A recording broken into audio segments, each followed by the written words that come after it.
I'd been working the night shift at Ridgeway Market for almost 3 years, long enough that the fluorescent buzz and the smell of floor cleaner felt more familiar than my own apartment. I'd gotten used to the predictable rhythm of the place. Truck arrives at midnight, stock the dairy aisle, quick break at 1:15, sweep the entryway before 2. The kind of routine that could lull you into thinking nothing bad ever happened at 2 a.m. Except something was happening at 2 a.m.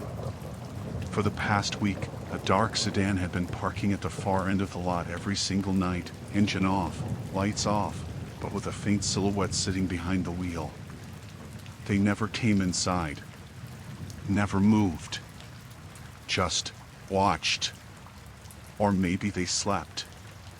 That's what I told myself the first couple nights. By the fourth night, I wasn't so sure. We joked about it in the break room, me, Tara, and my manager, Glenn. Probably someone trying to catch their partner cheating, Tara said as she stirred powdered creamer into ancient coffee. Glenn shrugged, pretending not to care, but I caught him glancing at the security monitor more often than usual. I kept finding my eyes drifting toward the front windows, the emptiness of the lot broken only by that one dark shape. Sometimes I'd forget about it for 20 minutes, then look up and feel a jolt when I realized the silhouette was still there, sitting perfectly still. No phone glowing. No movement at all. It was the kind of stillness that didn't feel human. On the 8th night, we were short-handed.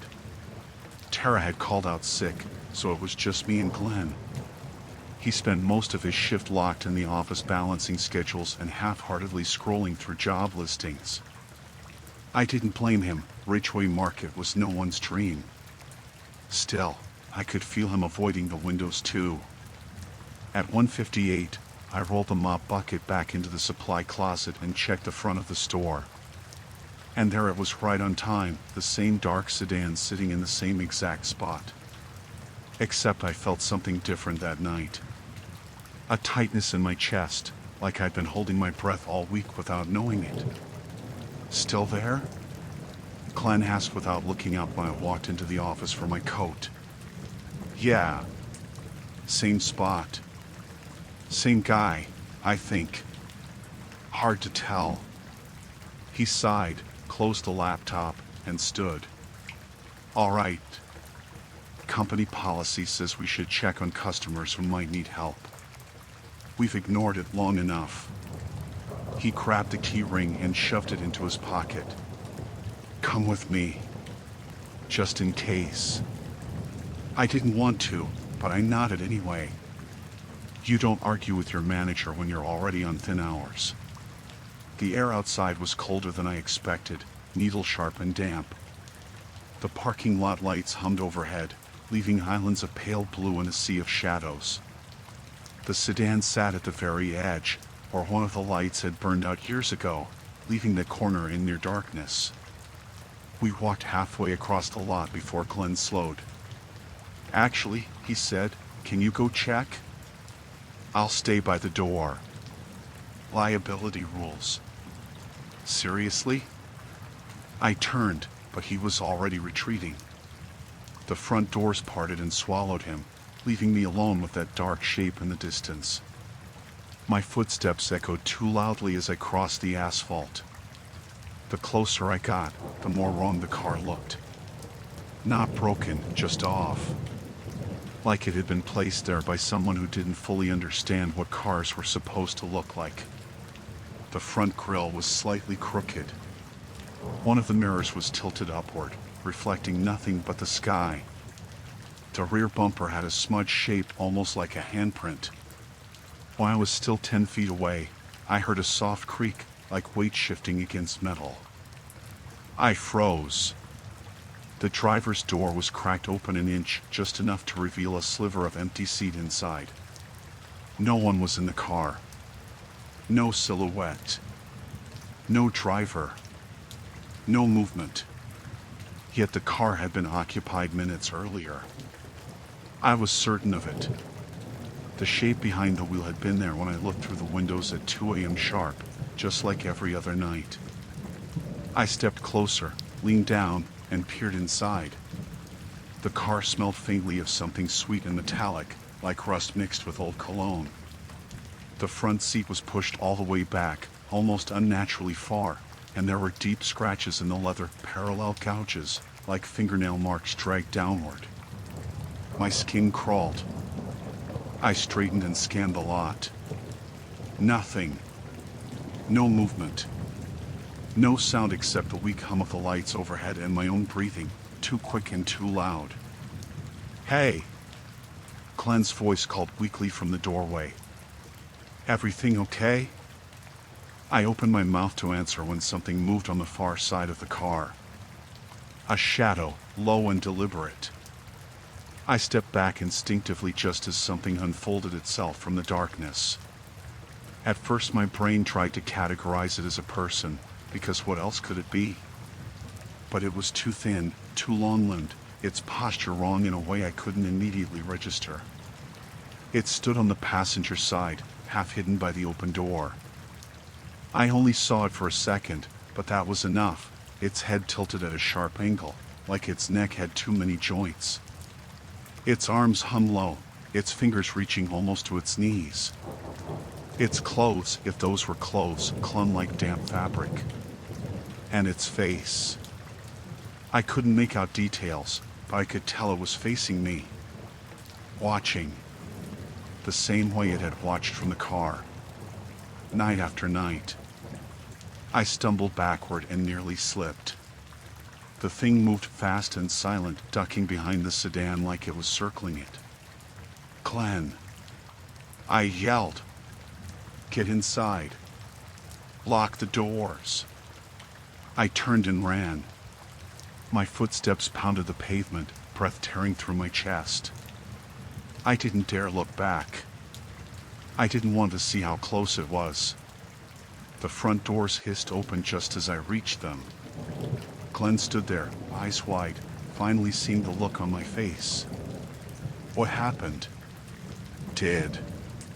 Lock it," I screamed, shoving past him. He slammed the doors shut and hit the manual override.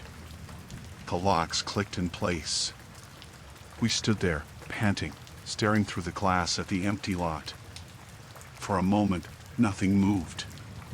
Then a shape slipped into view at the far edge of the darkness. It didn't step or walk, it glided, its limbs folding and unfolding like it was trying to mimic human movement and failing. It stopped directly under the broken light. And slowly, agonizingly slowly, it straightened its neck until its head sat too high on its body, like it had stretched itself taller. It didn't come closer. It didn't need to. It knew we were watching. And it wanted us to know it was watching. We backed away from the doors together. Glenn was shaking so hard his teeth rattled against each other. "What the hell is that?" he whispered. I didn't answer. I couldn't. We barricaded ourselves in the office until sunrise. When morning staff arrived, the thing was gone. The sedan was gone, too, no tracks, no trace, as if none of it had ever existed. But at 2 a.m. the next night, another car parked in that same dark corner. Not the same model. Not the same color. But the silhouette behind the wheel sat perfectly still. And this time, I quit before my shift ended. I didn't pack up. I didn't clock out. I just walked out the back door, got in my own car, and drove until the sun came up. I haven't worked another night shift since. But sometimes on long drives, on empty roads, I check my mirrors without meaning to. And every so often, I swear I see a silhouette in the distance, sitting impossibly still, waiting for me to notice.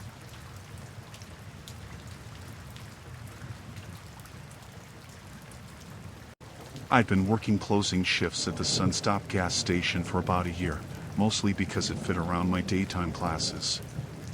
The place was a dump, sticky floors, flickering lights, and a soda machine that wheezed like it had asthma, but it was quiet, predictable work. Most nights were the same: stock the chips, wipe down the counter, chase out the loitering teenagers who tried to buy vapes with obviously fake IDs. I never thought it was the kind of job that could scare me. It happened in late November, the kind of night where the wind slapped the windows hard enough to rattle the metal frames. The highway outside was almost empty, just the occasional pair of headlights hissing past on wet pavement. I remember feeling tired, not scared, not even uneasy, just bone-deep exhausted from back-to-back exams. I was counting the minutes until closing. 10 minutes before 11, the bell over the door chimed, and a man stepped inside. Mid-30s, maybe older. He wore a dark jacket plastered with rain and kept his hood low, like he was hiding a bad haircut or didn't want the lights to hit his eyes. Not super weird, people passing through late always looked a little rough. He walked straight to the counter and asked, "Bathroom?" His voice was soft, barely audible over the humming fridges. I pointed toward the back hallway. "Down there, last door on the right." He nodded once, didn't thank me, just moved down the aisle with slow, dragging steps. A faint wood trail followed behind him. I watched him go, rubbing my hands together for warmth, and glanced at the clock. 10:51, I figured he'd be quick. But by 11:05, the restroom door was still closed. That wasn't super unusual, people took their time, but something felt off. I realized I hadn't heard anything from behind that door. No flush.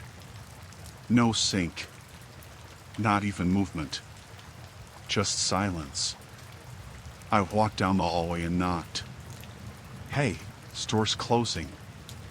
You doing all right in there?" Nothing.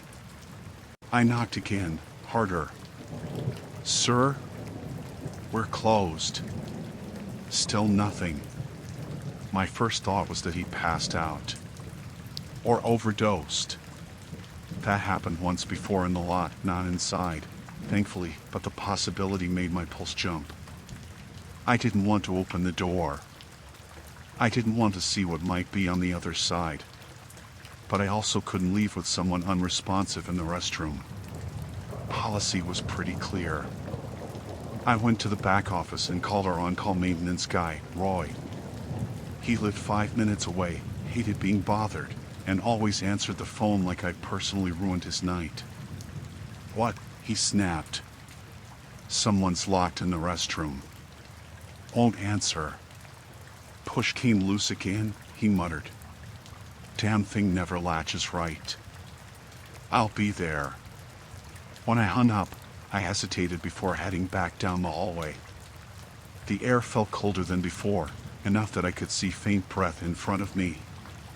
The lights flickered a slow, dim pulse before stabilizing. I knocked one more time, whisper quiet. "Sir?" Nothing. I backed away.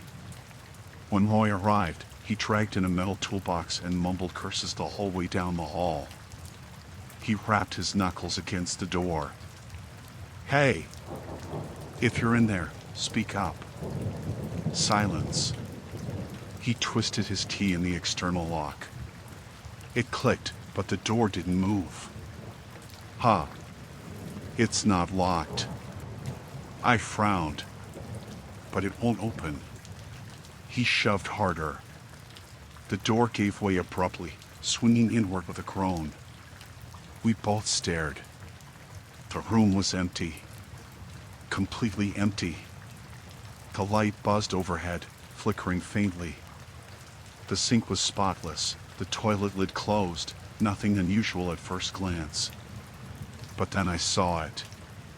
The vent cover lay on the floor, screws scattered around it like someone had removed them one by one, very carefully, very deliberately. The vent opening beneath yawned wide and dark, easily large enough for a person to fit through if they really forced it.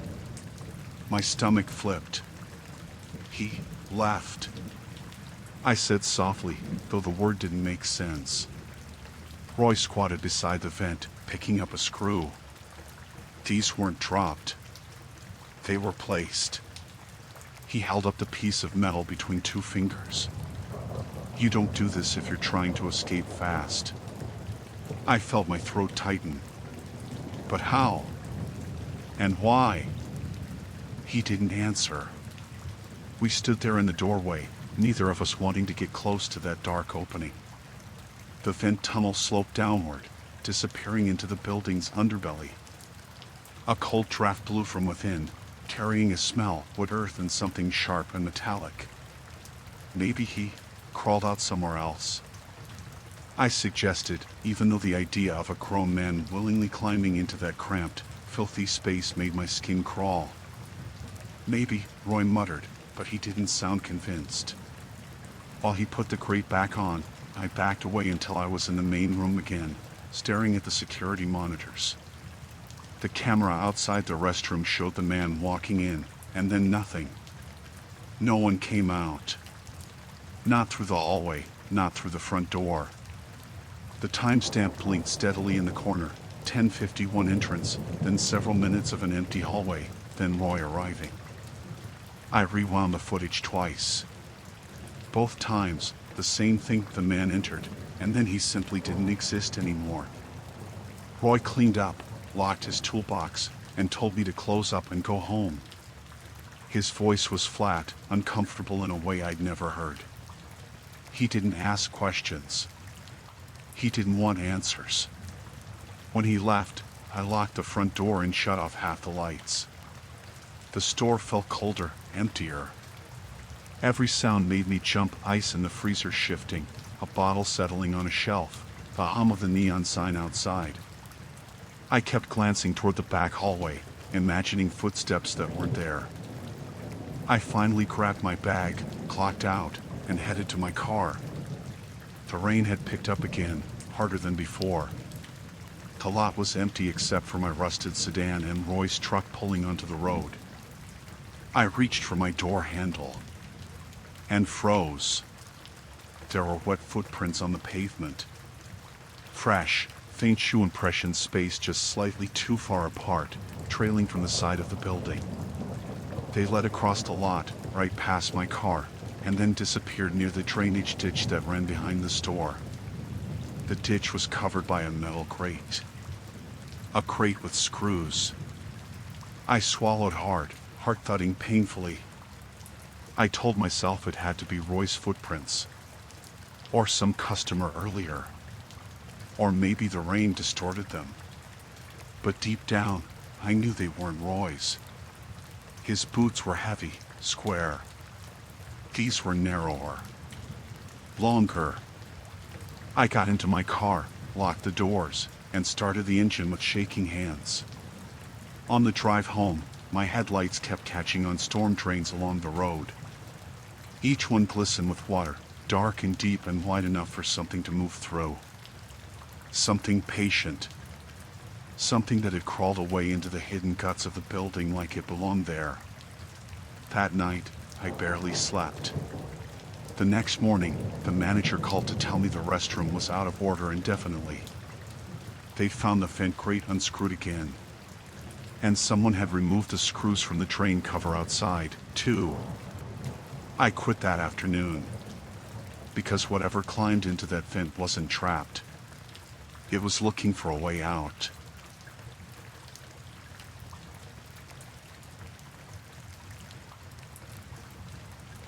I used to like the quiet parts of my night shift. At the little 24-hour market off Route 7, silence usually meant an easy night: no drunks, no shoplifters, no customers arguing about coupons. Just me, the humming coolers, and a warm cup of vending machine coffee. I'd been working there for about 6 months, long enough to memorize the rhythm of the place. The lights flickered, but not in a spooky way. The ice machine rattled every half hour, and the old security monitor in the corner buzzed softly like a sleeping insect. I never felt unsafe. That changed the night the phone first rang. It was around 1:30 a.m. I was restocking gum at the front counter, half asleep and trying not to spill the entire box. When the store phone chimed, I jumped a little. It almost never rang at night. The whole county used our place as a late-night pit stop, so people usually just walked in if they needed something. I picked it up. Route 7 Market, how can I help? At first I thought no one was there. I heard faint static, maybe the sound of someone breathing too close to the speaker. Then, softly, someone whispered my name. Not sir, not hey, not hello. My actual name. I froze so completely the breath in my lungs felt stuck. I didn't wear a name tag, I never had. Glenn, the owner, was too cheap to buy them, and he always said, people don't care who you are as long as you bag their snacks. I hadn't introduced myself to anyone that night. And even if I had, this wasn't the voice of a customer. It was low, strained, barely human. Hello? I said. The whisper came again, same word, same tone, my name, drawn out like someone savoring it. I slammed the receiver down. My heart hammered as I stared at the phone, waiting for it to ring again. For 5 long minutes, it didn't. I told myself it was a prank. Someone had overheard me tell Glenn my name earlier. Or maybe a coworker messing with me. But I knew all my coworkers. None of them had voices like that. I shook it off and went back to work, though every sound felt too loud, too close. I kept glancing toward the front windows even though the glass only reflected the empty store back at me. At 2:05, the phone rang again. I told myself not to answer. I told myself to ignore it, to pretend the thing wasn't vibrating inches away from me. But responsibility won out, store policy, after all, and I picked up. Before I could speak, the voice whispered my name again. Softer this time. Almost affectionate. I don't know who this is, I said, trying to sound more annoyed than terrified, but you need to stop. The whisper didn't stop. It didn't change. It just repeated my name over and over, like a chant. The cadence sped up slightly, and I realized the breathing wasn't distorted by the phone line. It was real. And close. Too close. I hung up with trembling fingers. This time, the silence afterward felt suffocating. Every inch of the store felt like it was holding its breath. I checked the cameras. All 4 feeds showed nothing but wet pavement outside and neatly stocked aisles inside. No movement. No shadows. Just an empty store. I paced behind the counter for a while, trying to convince myself to call Glenn and let him deal with the creep. But Glenn slept like the dead and didn't believe in emergencies unless something was literally on fire.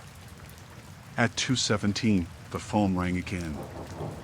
I flinched so hard I knocked over a display of lighters. They clattered across the floor, bright colors scattered everywhere. I didn't pick them up. My hand hovered over the receiver. I didn't want to answer. I didn't want to hear that voice again. But I needed to know. The not knowing might have been worse. I lifted the phone. This time, there was no whisper. Just breathing. Wet, uneven breathing, like someone had run a long way before deciding to call me. I could hear saliva clicking in their throat. I could hear clothes shifting slightly, like they were turning, adjusting. Then, finally, my name. Not whispered, but spoken quietly, like the caller was inches away, their mouth pressed close to the phone. Stop, I said hoarsely. How do you know my name? The breathing hitched. Then the line went dead. I stood there, sweat prickling the back of my neck, stomach twisting. Every instinct screamed that I wasn't alone anymore, not really. That someone outside knew exactly who I was. Knew I was working alone. Knew I was answering the phone because that's what I had to do. I checked the cameras again. Nothing. I went to lock the front door just to feel safer, but I paused halfway down the aisle. A cold breeze touched the back of my neck. There were no open windows. No vents blowing air. The store temperature was always stale and warm from the old refrigerators. I turned slowly. Nothing behind me. No one. Just the coffee station and rows of potato chips. I tried to calm down. Panic came easy during night shifts if you let the stillness get to you. Maybe the AC kicked on. Maybe I imagined the cold. At 2:31, the phone rang one last time. I didn't want to answer. I really didn't. But my hand lifted before my brain caught up. The moment the receiver touched my ear, I heard a sound I recognized instantly. It wasn't the whisper this time. It was the front door chime. The exact three-note chirp the entrance made any time a customer walked inside. The same chime I've been hearing every night for months. Except I hadn't heard it in the store. I'd heard it through the phone. Directly into my ear. Through the line. As if the caller wasn't calling from somewhere out there, but from right here. I dropped the phone so fast it bounced against the counter. The chime hadn't gone off in real time, only through the receiver, so I couldn't tell if someone had actually entered or if I was being taunted. I bolted for the front door, locked it, then spun around and scanned the aisles, my breath shallow and fast. "Hello?" I called out, immediately regretting it. No answer. I checked the cameras with shaking hands. Feed 1, empty lot. Feed 2, aisle 1, chips. Feed 3, back corner by the freezers. Feed 4, entrance. All clear. I swallowed a wave of panic and decided to sweep the store. I moved slowly, holding a flashlight like a weapon. Each aisle felt tighter than the last. The coolers seemed louder, buzzing like insects trapped behind glass. I stopped twice because I thought I heard footsteps, but it was just the humming lights. When I reached the back hallway, I hesitated. The storage room door stood slightly open. It hadn't been earlier. I stepped closer. "Hello?" I said again, voice cracking. A shape moved inside the room. Just a shift in the dark, too low to be a person standing normally, too steady to be my imagination. I backed away, heart slamming against my ribs, ready to run. Then the shape rose. I turned and sprinted, not looking back. I shut myself inside the office, locked the door, and shoved the mini fridge against it. The cameras flickered, but I forced myself to watch them anyway, desperate to know where it was, who it was. But the feed stayed empty. Every aisle. Every corner. Until the entrance camera glitched for half a second. When it came back, the front door, locked from the inside, stood slightly ajar. Impossible. Completely impossible. On the monitor, just behind the cracked doorway, I saw a silhouette. Long. Still. Leaning slightly to the side, like its neck bent wrong.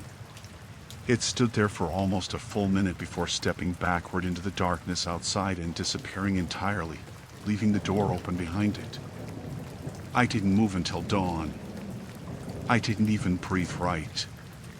When Glenn showed up at 6, he found the door open, the light still on, and me in the office shaking like I'd been electrocuted. He asked what happened, but the story sounded insane even to me. I quit that morning. Now, every time I drive past the store on my way home from late classes, I keep my eyes straight ahead. I don't look at the windows. I don't check the lot. Because I know if I do, I'll see a figure standing just past the glass, waiting for me to pick up the phone again, whispering my name.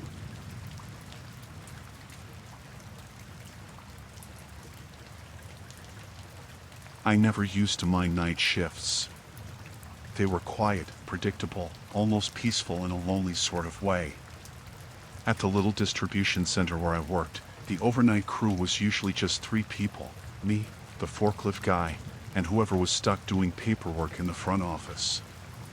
Most nights were spent scanning barcodes, printing labels, and listening to the hum of the ventilation system echo through the warehouse rafters. Boring, but safe. At least, that's what I used to think. The night everything changed, I started my shift like I always did, coat in my locker, bag on the break room table, keys dropped into the little zipper pocket so I wouldn't lose them. It was cold out, the kind of cold that stuck to your clothes even after you came inside. I rubbed my hands together and headed to the main floor, the concrete still holding onto the day's chill. The fluorescent lights buzzed overhead, casting long shadows between the pallets. The first few hours were normal. Too normal. I scanned boxes, printed manifests, made small talk with Jordan, the forklift guy who kept complaining about how the heat in his machine wasn't working. The building felt colder than usual, too, like the air system was blowing AC instead of warm air. Every breath floated faintly in front of me. Around 1 a.m., I headed to the break room to grab my phone charger. I pushed open the door, walked to the table, and stopped. My bag was there, but the zipper pocket was open, and my keys were gone. I thought maybe I left them in my coat, so I checked the locker. Nothing. I checked every pocket I had. Nothing. I tore my bag apart, feeling more annoyed than scared at first. I needed those keys to get home. The warehouse was in the middle of nowhere, no buses, no ride shares, nothing after 11 p.m. But the longer I looked, the more a strange tightness crept up my spine. I didn't misplace things like that, especially not at work. I went to the security office. Donna, the supervisor for the night, was half asleep at her desk, sipping lukewarm coffee. When I told her what happened, she frowned and pulled up the camera feed for the break room.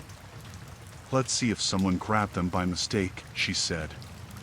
The footage loaded, me walking in, setting my bag on the table, leaving the room. Then static. 3 minutes of corrupted footage, black screen, warped audio, the timestamp flickering like the camera was glitching out. After those 3 minutes, the feed came back. I walked into frame again, searching my bag. Donna tapped the monitor. "That's weird. Camera hasn't glitched all month. I'll reset it later. Can you see anyone else go in?" I asked. She scrubbed backward and forward. No one. The door never opened. No shadows. No movement. My keys disappeared during a time period the camera didn't record. Donna must have seen the look on my face because she tried to laugh it off. Probably fell behind the table or something. "We'll check later. Don't panic." But I wasn't panicking. I was cold. Cold in a way that had nothing to do with the drafty warehouse. I went back to my station, but the whole floor felt wrong. The hum of the machines was too quiet. The aisles seemed too empty. I kept looking over my shoulder without knowing why. And every once in a while, I swore I heard footsteps. Not Jordan's heavy, echoing forklift boots. Not Donna's slow shuffle. These were soft, careful, measured, like someone trying hard not to be heard. An hour later, the forklift alarms beeped as Jordan backed into the loading bay. I was sealing up a pallet when I caught something in the corner of my eye through the warehouse's front windows, in the parking lot outside. My car lights flickered. Once. Twice. The kind of flash that only happens when you unlock the car with the remote. My blood went cold. "No way," I whispered. I'd locked it when I arrived. I remembered hearing the beep, clear as anything. And my keys were missing. My missing keys. Before I realized I was moving, I was walking fast toward the front doors. Donna glanced up from her desk as I passed. "Everything okay?" "Someone's in my car," I muttered. She stood up, suddenly alert. "Wait, don't go out there alone." but I was already pushing the door open. The parking lot was empty. Silent. Just a few cars sitting perfectly still under the orange glow of the street lamps. The wind whipped across the asphalt, carrying the faint smell of cold metal and damp concrete. I approached my car slowly, each step echoing too loudly. My breath came out in shaky jets. The lights didn't flash again. No one was standing nearby. But when I got close enough to see my reflection in the driver's window, I noticed something on the door handle. Smudges. Wet ones. Finger-shaped streaks trailing downward on the paint. I froze. Someone had touched my car. Recently. The cold night air hadn't had time to dry it. I looked around the lot again, nothing. No figures, no movement. But I felt watched. The kind of watch that sat on your skin like a weight.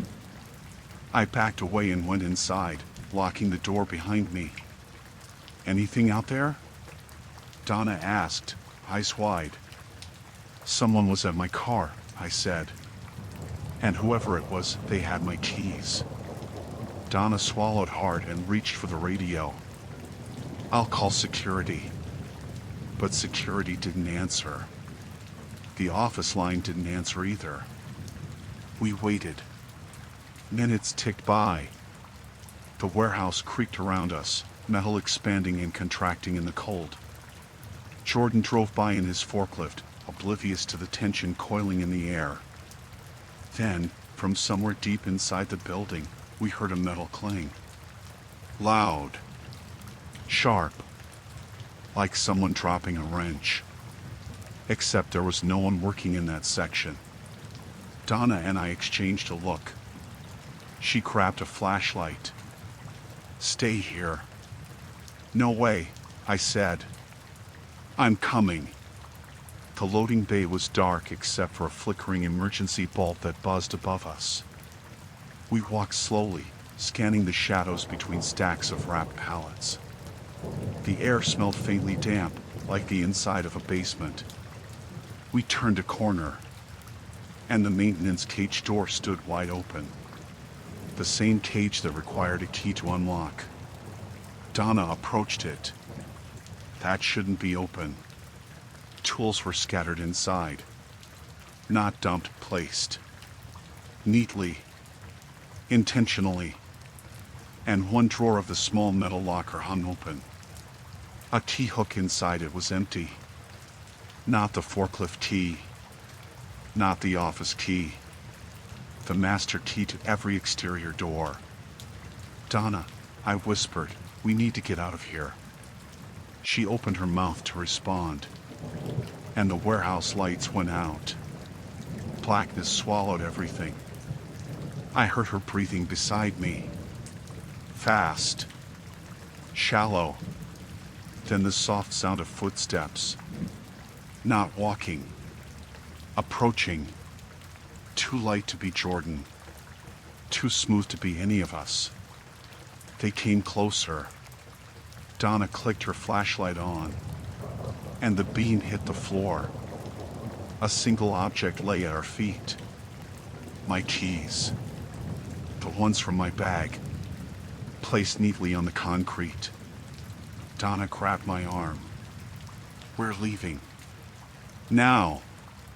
We ran through the dark, past the pallets, past the silent conveyor belts, until we burst into the front office. Donna slammed the main door behind us and twisted the lock. She grabbed her phone to call the police. Dead battery. My phone? Dead too. Something thudded against the front windows. Once. Twice. Slow. Rhythmic. Like someone pressing their hand against the glass. Donna backed away. "We stay here until sunrise." But I couldn't. I knew down to my bones that whoever had my keys, whoever had stood at my car, whatever had walked through the dead camera footage, wasn't trying to break in. They were waiting. and I refused to wait with them. I grabbed my keys and bolted out the side exit before Donna could stop me. I sprinted across the parking lot, the cold air tearing at my lungs. Behind me, I heard the front door chime. Just once. As if someone stepped inside or stepped out. I threw myself into my car, locked the doors, and jammed the key into the ignition. The engine roared to life. My headlights swept across the warehouse front as I peeled out of the lot. For half a second, I saw something move at the glass. A figure. Tall. Wrong in its posture. Head tilted too far. Watching me leave. I didn't stop. I didn't breathe. I drove until the highway blurred into one long stretch of lights and darkness. I quit the next day. I don't know who or what took my keys. I don't know how they got into the building or how they corrupted the camera. I don't know how something could move through locked doors without ever showing up on a single feed. But sometimes, when I drive home late at night, my dashboard lights flicker. And for a split second, all I can think about is the moment my car lights flashed in that empty lot.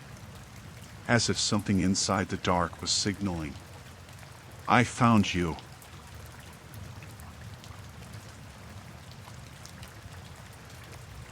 I'd always told people the night shift at Birchview Gas wasn't bad. Boring, sure, but not dangerous.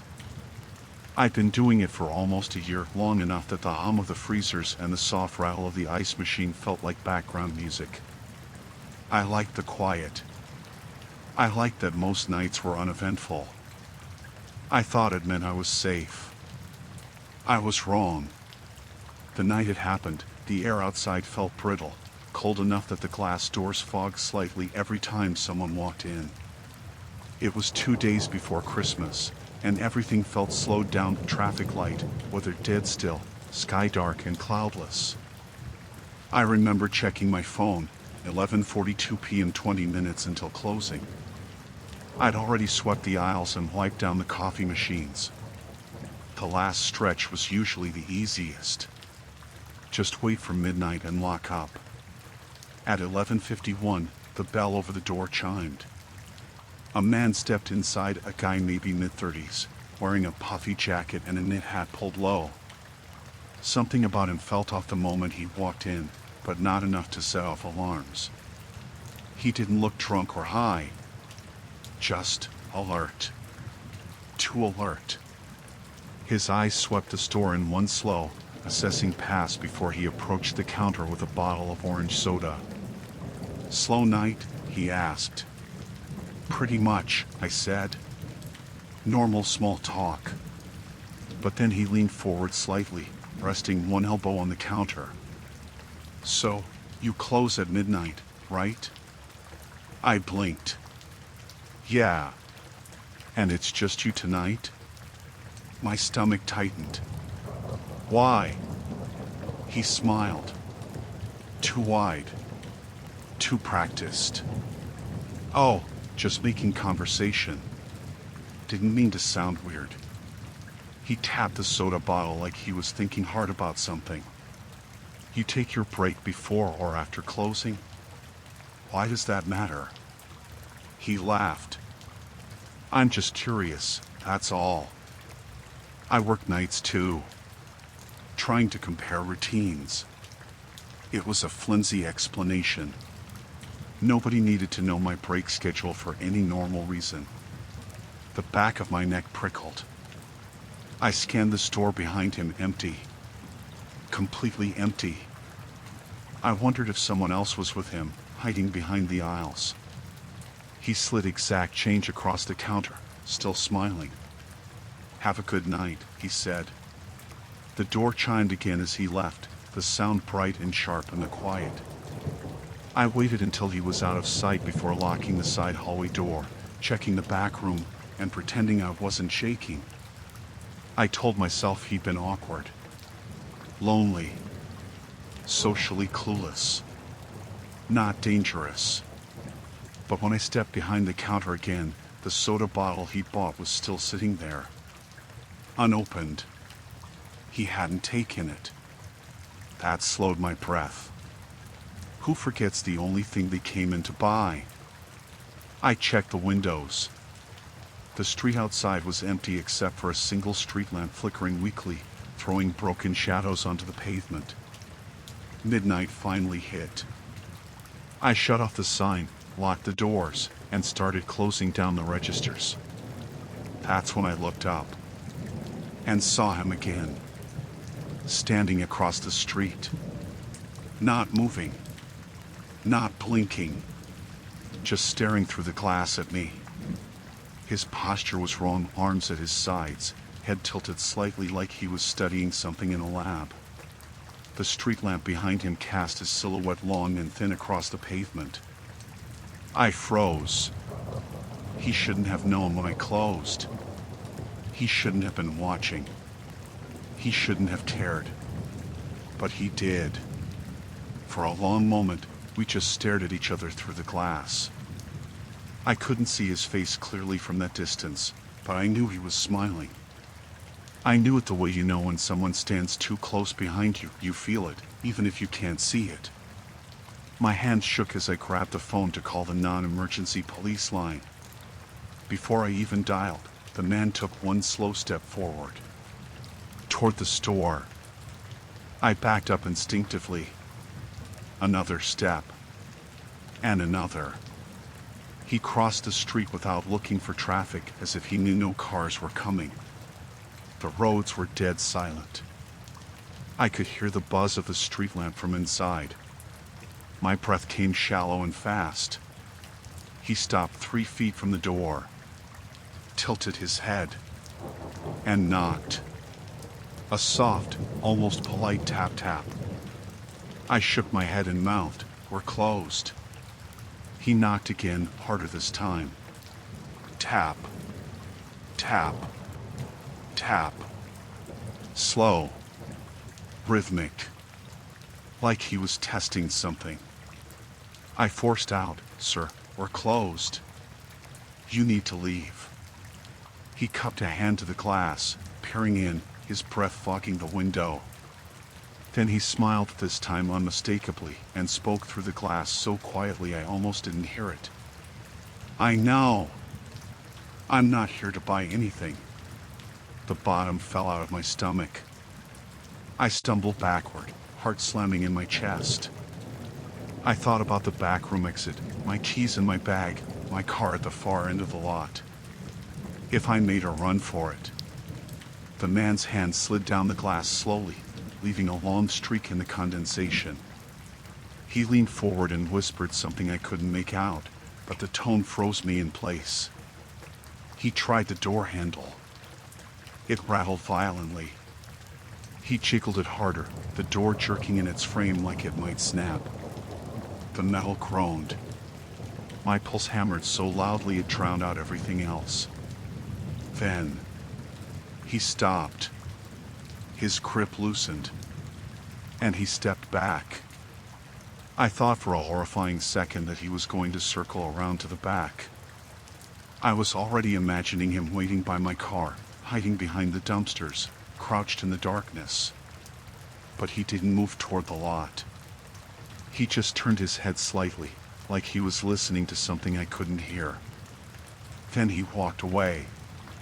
Not toward town. Not toward the road.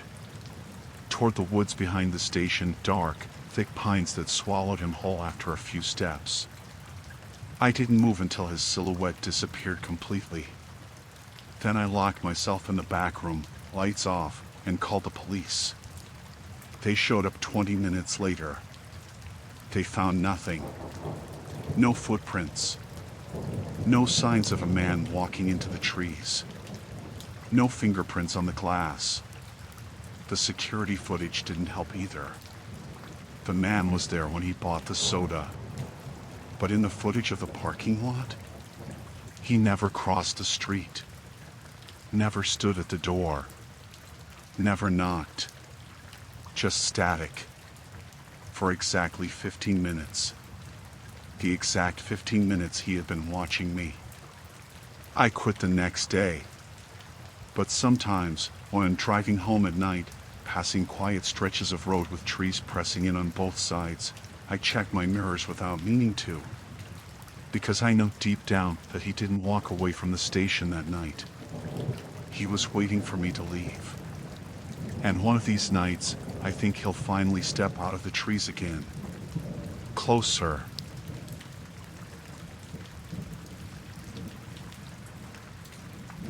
I always told myself the night shift wasn't so bad. At the little highway convenience store where I worked, the hours were slow, the coffee was free, and the worst thing I usually dealt with was a bored trucker trying to flirt for a discount. I didn't mind the quiet. Actually, I kind of liked it. I'd put on a podcast, wipe down the counters, and let the hours slip by. The aisles always smelled faintly of dust and old candy, and the hum of the refrigerators became this weird lullaby I grew used to. That night started the same as any other. Cold, clear, and still. Only a handful of cars passed on the highway, their headlights sweeping across the windows like slow-moving searchlights. I'd already stocked the shelves, mopped the entryway, and done everything on the checklist except taking out the recycling in the back storage room. The storage room was always the worst part. No windows, a single flickering bulb, and shelves that loomed at odd angles like they might topple if you breathed too hard. I usually saved it for last so I could run in, grab the bags, and sprint back to civilization. Around 1:15 a.m., while I was wiping down the coffee station, I heard it. A dull thud. Then a scrape. Then the distinct sound of something heavy being dragged across concrete. I froze, rag in hand. The noise was coming from the storage room. I told myself it was just the building settling. Old structures made noise, metal expanding, wooden beams shifting, pipes rattling. Except this noise didn't sound structural. It sounded intentional. Like someone grabbing a box and yanking it across the floor. I listened harder. Another thud. A grunt. Something shifting.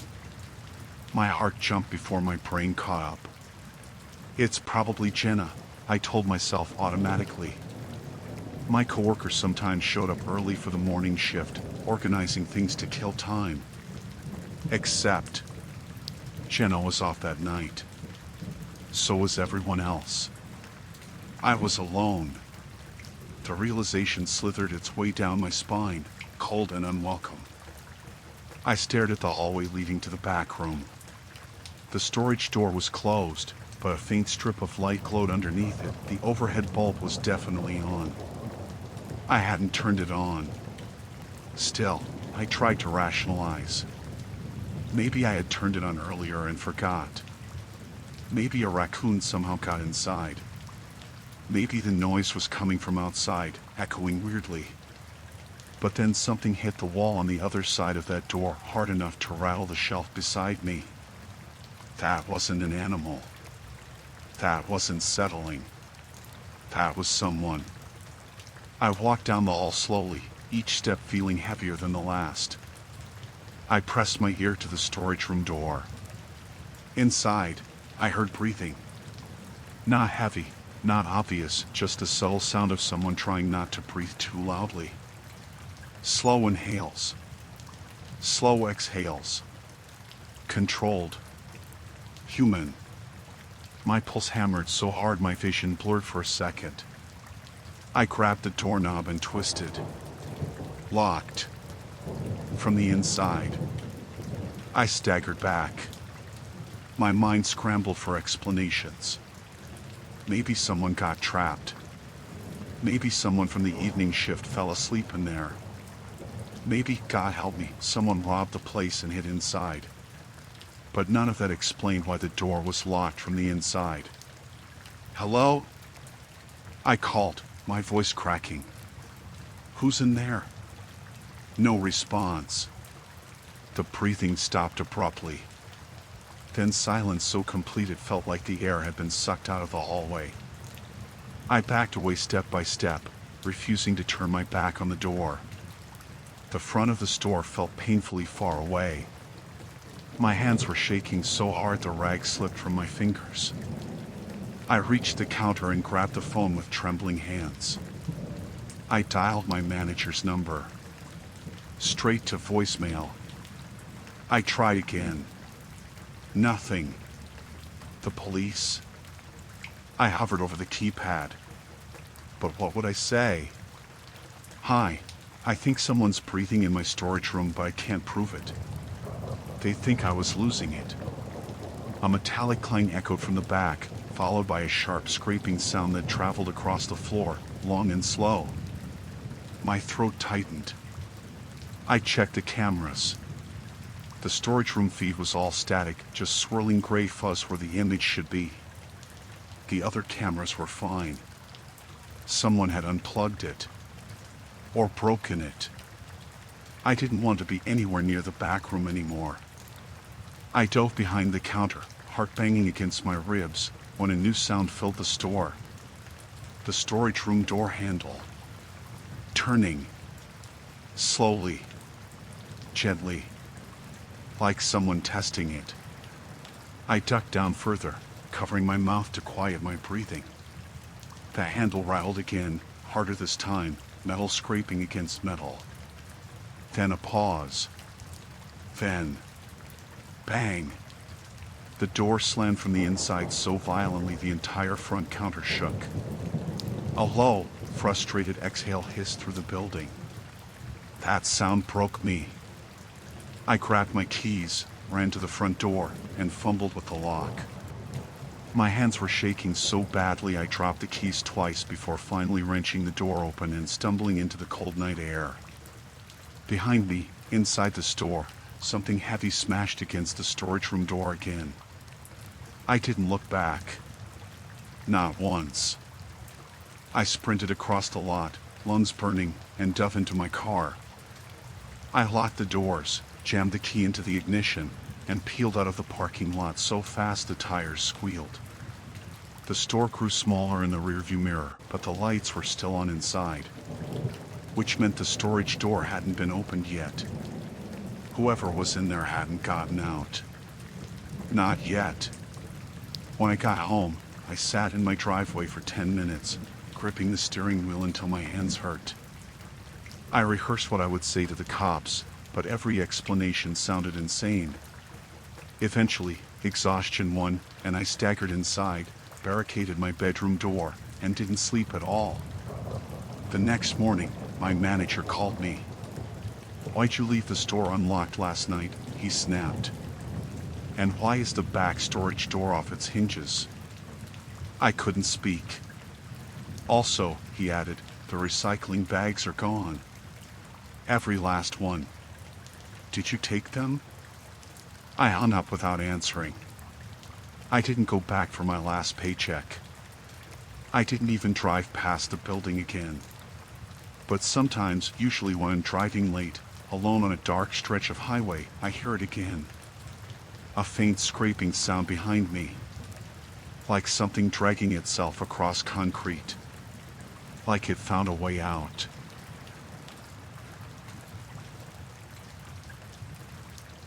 I'd gotten used to closing shifts at the diner.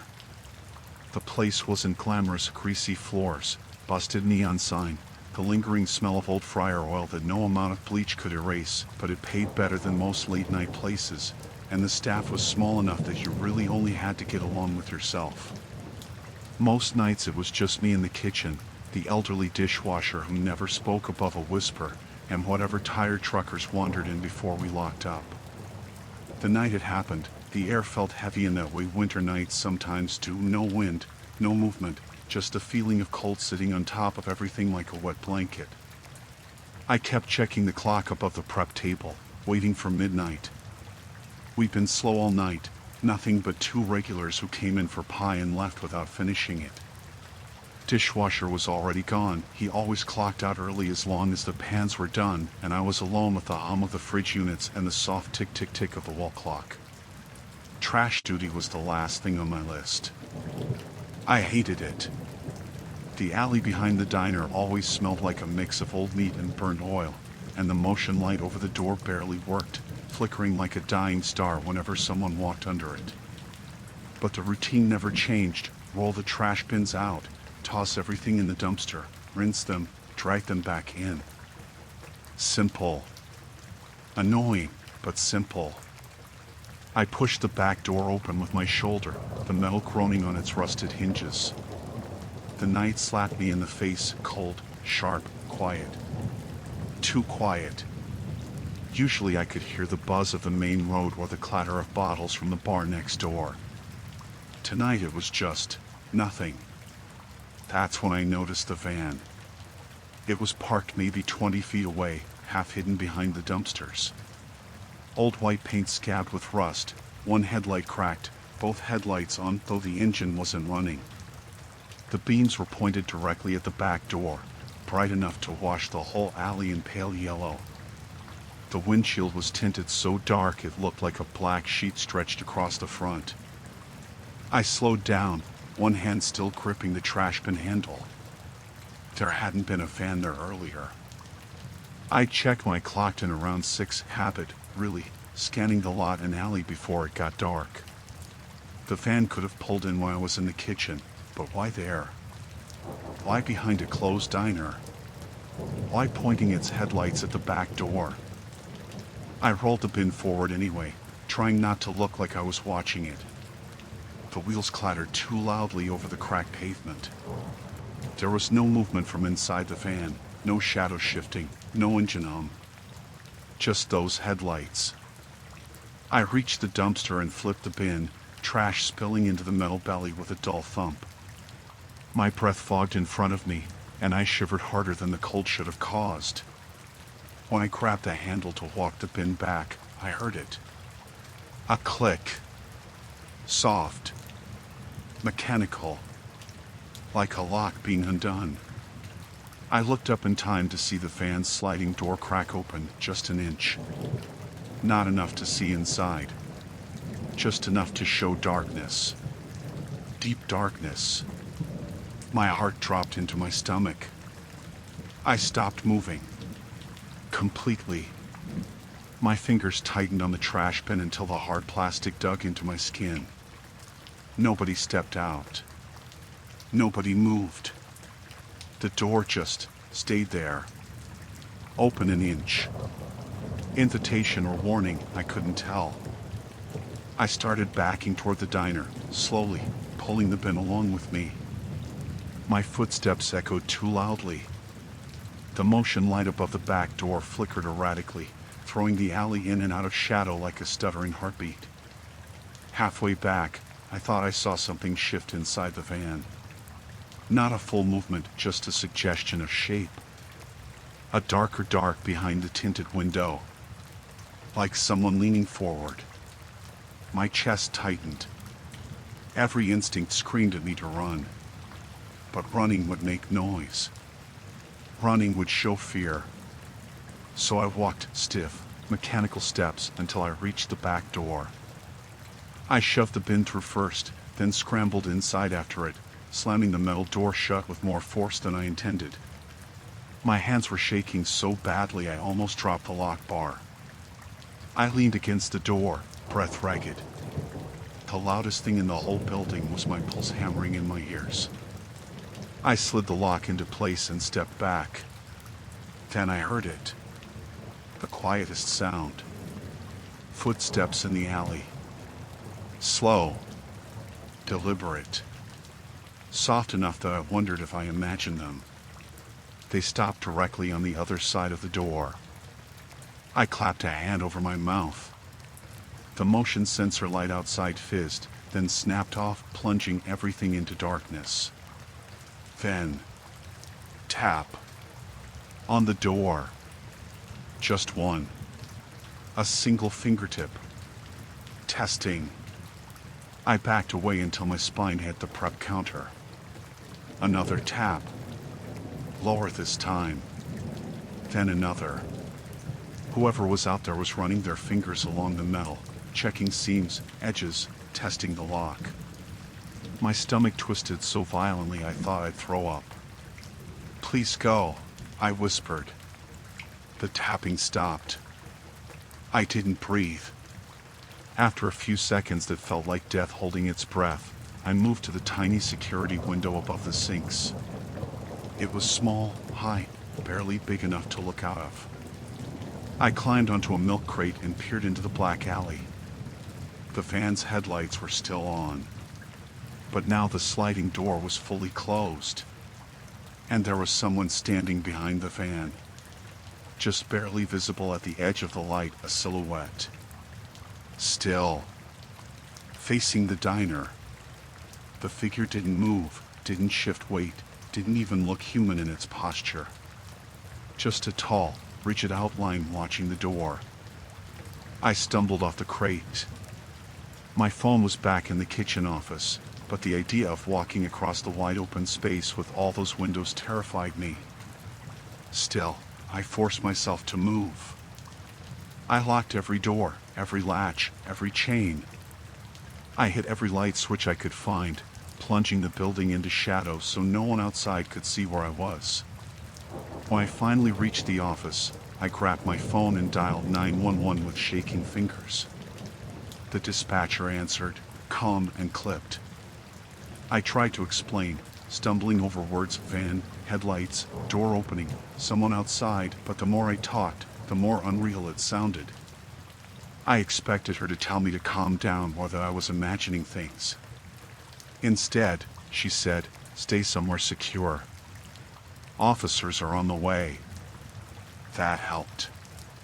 A little. I crouched behind the desk.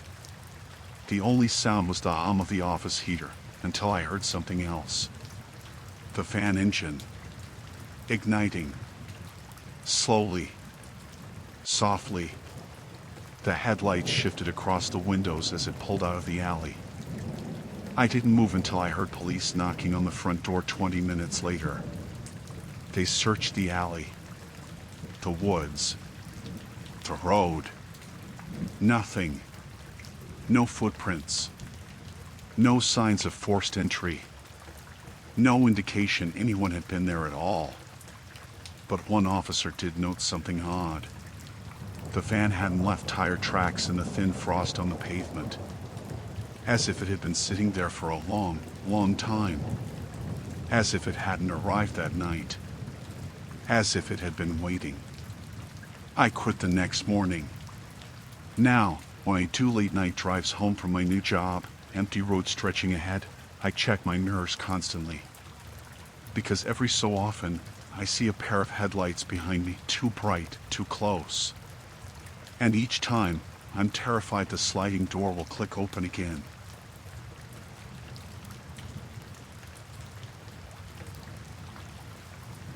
I'd been working nights at St. Mallory's Hospital long enough to forget what sunlight looked like. Most people think hospitals are chaotic all night long, but the truth is, once visiting hours end, the energy changes. The halls get quieter. The lights dim a bit. Time stretches. It's peaceful in a way that never feels entirely right, like the building itself is holding its breath. I work transport, moving patients, labs, equipment, whatever needed to get somewhere. Simple job, mostly elevator rides. I spent half my shift staring at stainless steel doors and humming under my breath just to fill the silence. The night it happened, I was running a sample up to the third floor lab. Routine stuff. I'd done it 1,000 times. The staff elevator was at the end of the West Wing, a clunky old thing that shook whenever it stopped. Everyone joked it had a personality. I didn't like the joke. The thing already felt too alive. I stepped inside, hit the button for 3, and leaned against the rail. The air smelled like antiseptic and metal. My reflection stared back at me from the steel door, tired eyes, coffee-stained scrubs, badge hanging crooked. The elevator dinged, but instead of going up, it lurched downward. I frowned and checked the display above the door. It blinked 2, then 1, then L, then B1. I didn't know St. Mallory's had a basement. The building was old, sure, but the lowest floor I'd ever been on was laundry. I'd never even heard of B1. None of the maps showed it. The elevator rumbled and dropped again. B2. My stomach tightened. I hit the door open button, door close, 3, 1, L, everything. Nothing responded. The buttons glowed, but the elevator didn't stop. Come on, I muttered. Don't do this now. The lights flickered once, humming. Then the elevator slowed. The display blinked. B3. The doors creaked open. At first, all I saw was darkness, thick, unmoving, swallowing the weak fluorescent glow from inside the elevator. The air that drifted in smelled wrong. Damp. Earthy. Almost like a riverbank. It didn't smell like a hospital at all. I leaned forward slightly, squinting. That's when I saw the footprints. What ones? Bare. They glistened faintly under the elevator light, darkening patches on the concrete floor right outside the doors. They led away from the elevator in a staggered path, turning left just beyond the frame. My breath caught. What the hell? There was no sound. No machine hum. No dripping pipes. Nothing. Just silence so total it made my ears ring. I jabbed the door close button with my thumb. The doors didn't move. My heart started pounding. I tapped harder, then harder. Still nothing. The doors remained wide open, framing the darkness like a mouth. A faint sound drifted in from around the corner. A wet shuffle. Not steady enough to be footsteps. More like something dragging across the floor. I froze. It sounded close. Very close. I hesitated, hand hovering over the emergency phone. But a horrible thought struck me. If I opened that little panel, the elevator might decide not to protect me at all. It might open further. Or worse, stay open. The dragging sound grew clearer.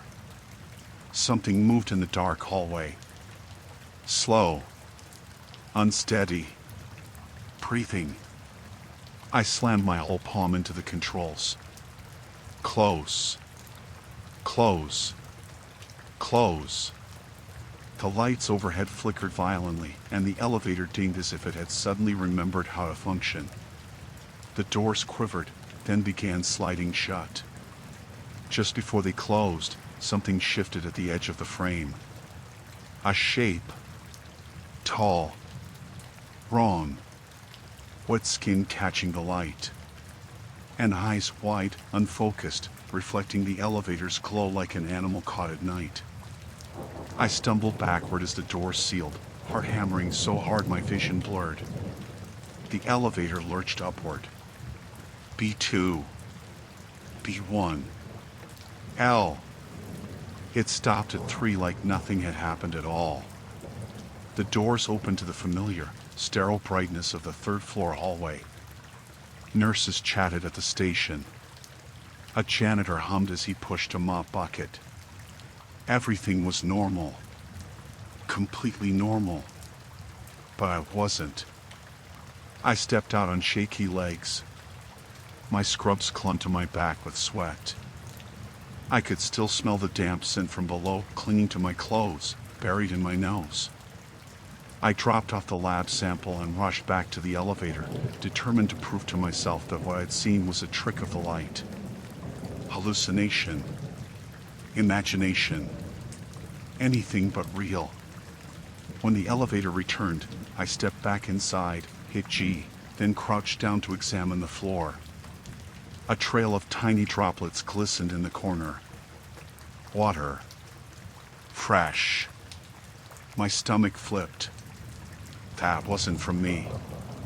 The air on the upper floors was bone dry.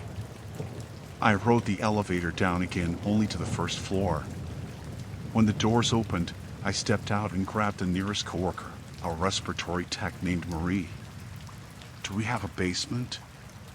I asked. She frowned. Like laundry? No, I said, swallowing hard. Lower. B-levels. She stared at me. There are no B-levels. Her confusion wasn't fake. Marie was the kind of person who couldn't lie if her life depended on it.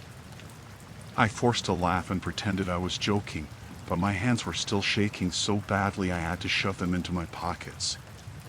The rest of my shift dragged painfully. Every time I stepped into an elevator, I felt panic rise in my throat. Every hum of machinery made me flinch. I kept expecting the doors to open somewhere they shouldn't, but they never did. Not again. When my shift ended at 5 a.m., I practically sprinted to my car in the staff lot. The sky was still pitch black, the air freezing. I sat behind the wheel and tried to breathe normally. I almost convinced myself it had been a nightmare, sleep deprivation playing tricks. Then I noticed something on my car. Small, dark droplets leading from the passenger side door to the back seat window. Wet footprints. Bare. Identical to the ones in the basement hallway. And smeared across the fogged glass, drawn with a trembling fingertip, was a single word.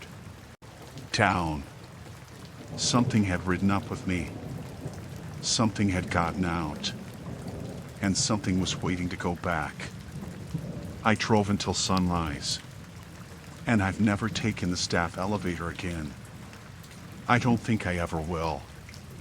Because whatever was down there didn't want to stay there. And now it knows my name.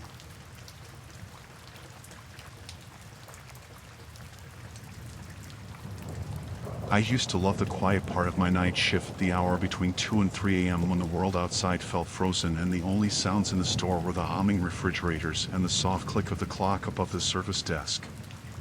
I'd worked at Richmart for almost a year, long enough that the aisles felt familiar in the same way an empty house feels familiar. Still, I never thought of the place as scary. Not until the night Jordan went missing. It was a Tuesday. The kind of cold, brittle night where the air feels thin and the parking lot lights buzz louder than usual. Only 2 of us were scheduled, me on register, Jordan running restock. We weren't close friends, but we talked enough to make the shift pass faster. He was upbeat, always humming some old rock song under his breath. At 1:50 a.m., he poked his head around the end of aisle 6 and said, "I'm going to take my break a few minutes early. I'm starving." "Go ahead," I said. "I'll cover the front." He grinned, spun his tea ring around his finger, and disappeared into the break room. That was the last time I saw him. 15 minutes later, I realized the store felt too quiet. No humming from aisle 6, no distant footsteps, no stock cartwheels bumping over cracked tiles. Just silence thick enough to press against my ears. I looked at the clock. 2:08. Jordan wasn't usually late coming back. If anything, he came back early just to hover around me and complain about how boring the shift was.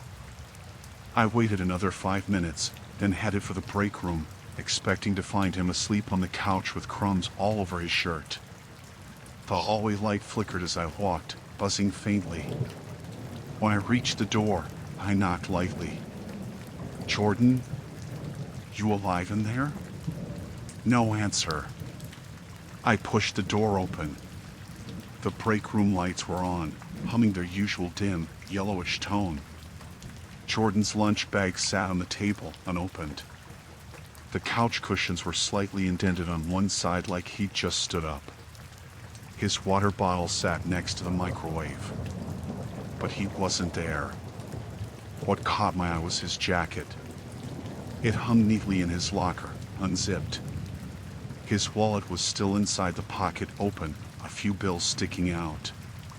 His phone charger dangled from the outlet beneath the counter. If he'd stepped out, he'd have taken at least one of those things with him. A prickle crawled down my spine. I walked back out into the store. Jordan?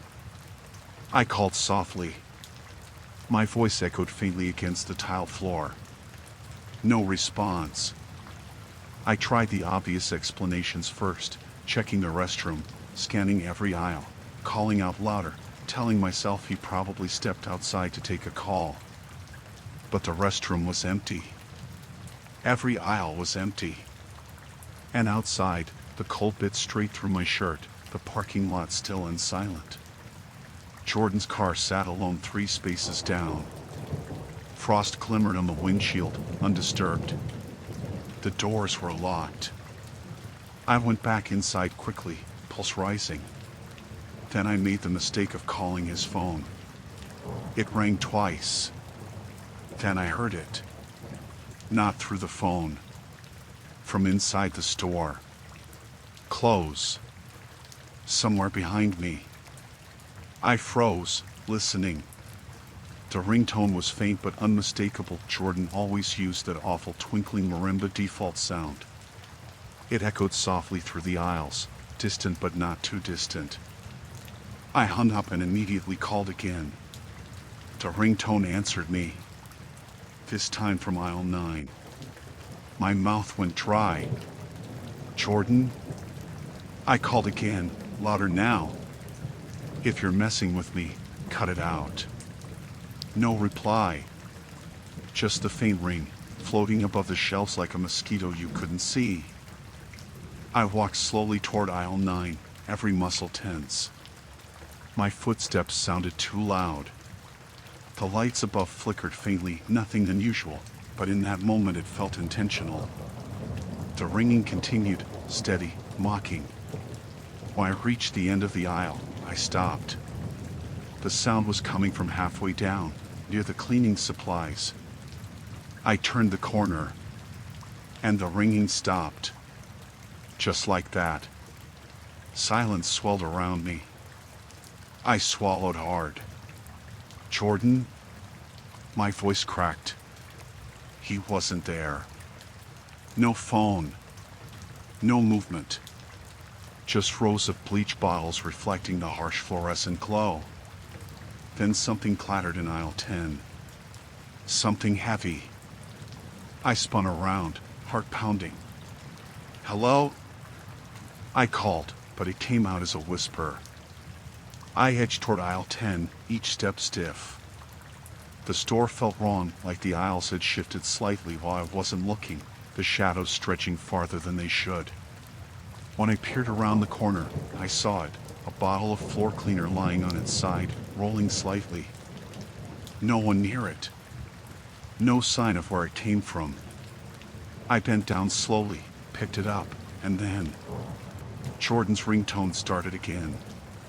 But this time it was close. Too close.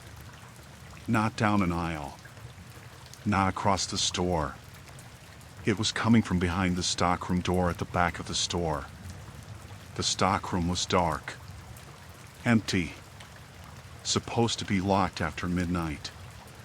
But the door was cracked open. Barely. Just like someone had slipped through it. My breathing sped up, fogging in front of me even though the store wasn't cold enough for that. I moved toward the stockroom, the ringtone growing louder with every step. My hand shook as I pushed the door the rest of the way open. The stockroom lights were off. But Jordan's phone was ringing somewhere inside. I reached in and found the switch, flicked it. Cold fluorescent light buzzed to life.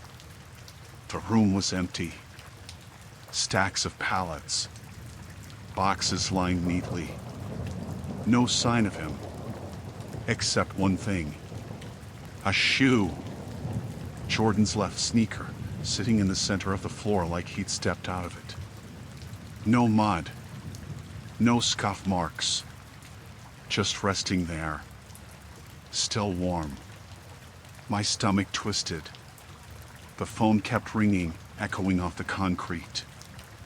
I stepped inside, scanning left and right. Jordan? I called again, voice trembling. The ringtone cut off. Silence. Then, slowly, Mechanically, the lights flickered once. Then the stockroom door slammed shut behind me. I yelped, spinning around. The door was sealed. The handle rattled uselessly when I tried it. Panic clawed up my throat. That's when I noticed something strange. A soft thud from above. I looked up. The vents. Large ones, built into the ceiling, wide enough for someone to crawl through. A faint scuffling sound echoed inside them. Then a trip of something dark and warm hit my arm. I jumped back, staring at the wet spot. It was thick. Red. Another trip. Then another. I stumbled backward as something shifted in the shadows of the ventilation grate. Something human-shaped. Something moving awkwardly, like it wasn't used to its limbs. Like it had seen Jordan. Like it had followed him into the vents. My voice cracked. Jordan. A hand pressed against the grate. Not his. Too thin. Too long. The grate trembled as if something was testing it, pressing, pushing, learning the flexibility of the screws. And I knew then why Jordan hadn't come back. I bolted for the door, slamming my shoulder into it until the frame shuddered. Again. Again. My breath came in ragged gasps. On the fourth hit, it burst open and I stumbled into the store, slamming it shut behind me. I didn't stop running. I grabbed my keys, sprinted through the front entrance, and didn't look back. I drove until the sun rose, hands shaking, vision blurry. Jordan never came back. His car stayed in that parking lot for 2 more days before his family collected it. The police asked me questions, but what was I supposed to say? That something dragged him into an air vent? That something followed us through the store? No one would believe it. But I remember the last thing I saw when I fled, the ventilation grate above the stockroom door bulging outward slightly, like something was still pushing from the inside. Still testing. Still learning. Now, whenever I drive at night, I swear I hear it sometimes, the faint, metallic scrape of something crawling through tight spaces. Something patient. Something hungry. And every time I hear it, I think, it got Jordan. It knows the way out now.